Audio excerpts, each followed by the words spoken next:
You ask Tiger to solve. This deals with linear equations with one unknown. The final result is x equals 1. Let's solve it step by step. Simplify the expression. Expand the parentheses.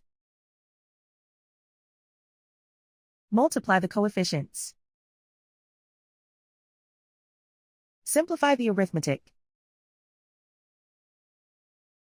Group all constants on the right side of the equation.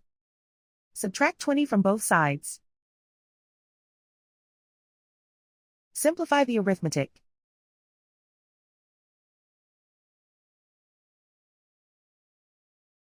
Isolate the x. Divide both sides by 8. Simplify the fraction.